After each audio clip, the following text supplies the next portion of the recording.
guys, and guess what? I'm back here at Disneyland. I don't even know what number this is, but it's everything you didn't even need to know about Disneyland, blah, blah, blah, something, whatever part number it is. But here we go. Disneyland has this no sad child rule, which means that if anything happens in the park that causes somebody to be upset or unhappy with how things are working, any cast member in the entire park can enact the no sad child rule, which means that they can be like, oh, you lost your balloon? Here's a new balloon free of charge. Don't abuse this, please. If you lose a balloon, ask for another balloon, they'll give it back. Story time.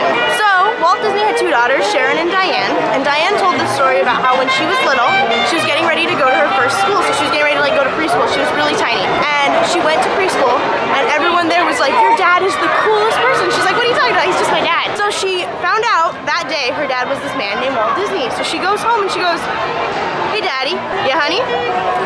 Is your name Walt? Yes, honey. My name's Walt. Is your name Walt Disney? Yes, honey. My name's Walt Disney. Okay.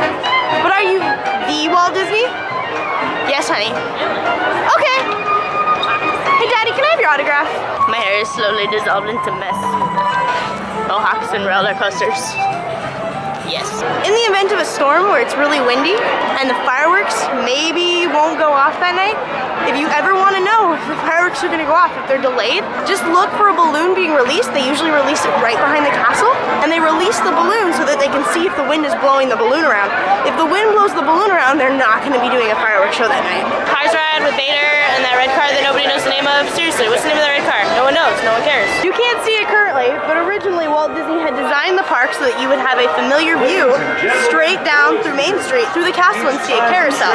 He chose to do this because he wanted people to feel like Disneyland was their second home. Crazy hair. Crazy. The original park of Disneyland was surrounded by a berm, and a berm, as defined by the park, is a hill that goes around the entire park. This was, as Walt Disney described it, to keep the outside world out from intruding upon your world of Disneyland, because Disneyland was supposed to be a world unto itself. Rumor has it that the Disneyland canoes and the Jungle Cruise keelboats have a battle, or like a contest to see which is always better. I would say the canoes, because the people are like actually using their muscle powers, because it is one of the only things in the rivers of America that is not on a track currently. Critter Country used to be named Bear Country and was changed in 1988 due to the addition of Splash Mountain. And this brought in many other critters that were not bears, like Briar Fox and Briar Rabbit and other animals, so they changed it from Bear Country to Critter Country. As you may already know, Winnie the Pooh ride used to be the Country Bear Jamboree. This is one of the few rides that had existed in Walt Disney World before it existed in Disneyland. It was brought over here. If you do ride the Winnie the Pooh ride, there is a scene where you go in and you go into like a dream sequence, and there's Heffalumps and Woozles. When leaving that room, you turn around and look up, you will see some remnants from the Country Bear Jamboree ride. There are three like busts of a buffalo, a moose, and a deer. Those are from the Country Bear Jamboree. They used to tell jokes in the waiting line, I believe.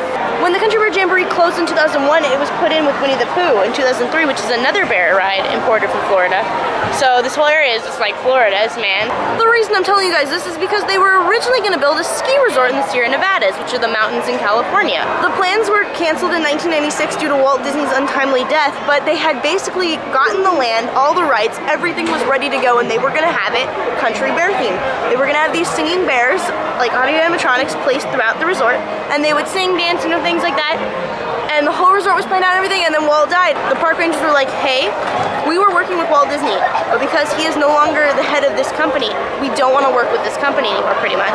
So the plans were nixed, and I believe the land was made into a national park. Don't know exactly where it was, somewhere in the Sierra Nevadas, but it was going to be called Mineral King, and yeah. Though it's extremely hazy, between 1956 and 1986, supposedly, you were able to buy guns in the park, like real working guns. It was believed that you were able to buy them at the back of the Davy Crockett arcade, which was somewhere in this area. I was not alive in that time, so I don't actually know. But you know, like kids could go up and be like, cool, I want a gun, let me take a gun home. It's gonna be good times. Oh, it's screaming now. Adventureland is the least changed area in the entire park. It's pretty much the same it's been since opening day. However, there used to be a shooting gallery, which we'll get to in another video. Adventureland was inspired by the true life documentaries that were released from like the 1949 time to the late 50s. It was kind of like a view into other worlds, like parts of the world, so that people could see like nature and things and how people lived in other parts of the world. First ride added after the opening day ceremony was the Astrojet, and it was located in this spot. It was taken taken out in '97 and made way for the Astro Orbiters, and the baubles on top were reminiscent of a Leonardo da Vinci drawing. Including the Autopia still open, there used to be 4 Autopias in the park. Open at different times, yes, but there still were 4 of them. Junior Autopia opened in 1956 on this side of the Matterhorn, right over here. It was then dismembered and merged with Fantasyland Autopia. Oh my gosh, I'm forgetting.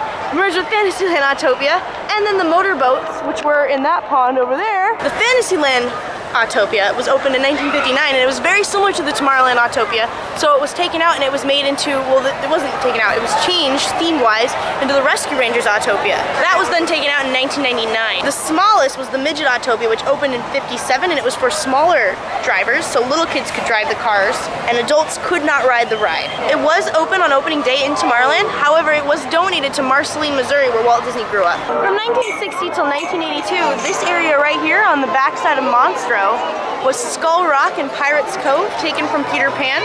They had a skull that was carved into this rock here, and they had a pirate ship and had like dinner and lunch in the pirate ship. However, they took it out because kids kept crawling on it. It was not a fixture where people could crawl on. What they had over in Tom Sawyer's Island to be crawled on, but people kept climbing on this, so they took it out in the '82 remodel of Fantasyland. Walt was inspired by a San Francisco carousel to build Disneyland, it is rumored, because he would go and take his daughters to ride the carousel, and unfortunately was unable to ride himself because he was too big.